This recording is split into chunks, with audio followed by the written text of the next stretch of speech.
oleh Nur Hamizah dan Nizam, diterbitkan pada tahun 2020.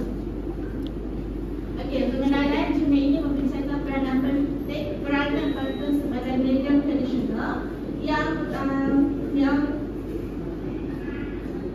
yang masih relevan dalam menyemai nilai perpaduan dalam masyarakat Malaysia berbilang tahun, khususnya dalam konteks Malaysia baharu.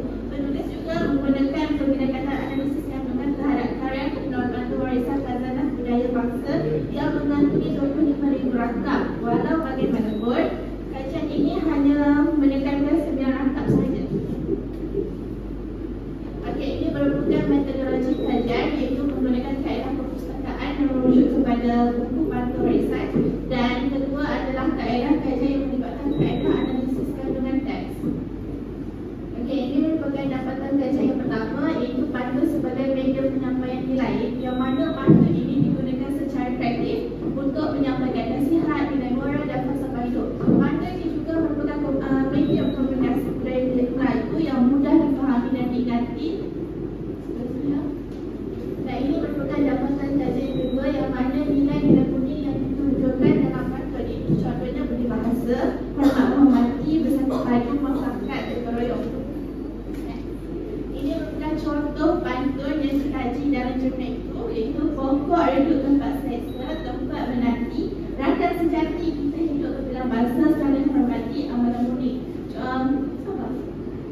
Okey, maksud pantun ini dia membawa maksud bahawa kita di berkelang bangsa perlu saling hormat menghormati supaya dapat bentuk perpaduan dalam masyarakat. Okey, sebenarnya secara keseluruhan jurnal ini dia memberi sumbangan yang signifikan terhadap wacana perpaduan nasional, dan pantun ini hanya memiliki keindahan sastra tetapi juga nilai praktikal dalam menyatukan masyarakat berbilang tahun. Jadi ini terbukti bahawa satu usaha ilmiah yang wajar diperkembangkan untuk memupuk perpaduan dalam masyarakat Melayu. Okey, ada soalan? Soalan saya, bagaimanakah pantun digunakan sebagai medium untuk menyampaikan nilai perpaduan dalam masyarakat Melayu? Okey, terima kasih.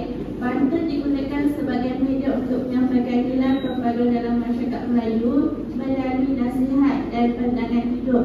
Kerana pantun ini digunakan salah satu media untuk memberi nasihat, pemikiran, pandangan hidup yang mengandungi nilai-nilai murni yang memberi manfaat kepada masyarakat. Selain itu juga dia merupakan falsafah masyarakat, yang mana pantun ini mempunyai makna yang terkandung yang menggambarkan falsafah masyarakat yang boleh memupuk perpaduan dalam masyarakat. Okey, seterusnya soalan lain.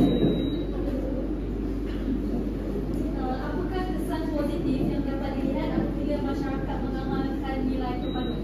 Okey, kesan positif yang dapat dilihat adalah keamanan dan kemakmuran negara, kerana perpaduan menjadi tunggal keamanan dan kemakmuran negara di mata dunia. Dan yang kedua adalah hubungan etnik yang baik. Contohnya macam hubungan antara etnik menjadi lebih positif seperti yang digambarkan dalam masyarakat tradisional Melayu. Seterusnya.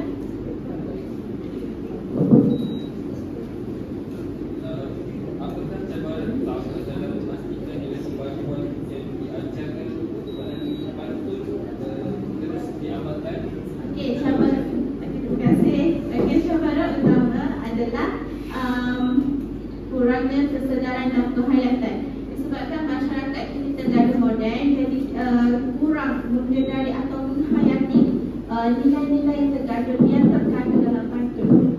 Yang kedua adalah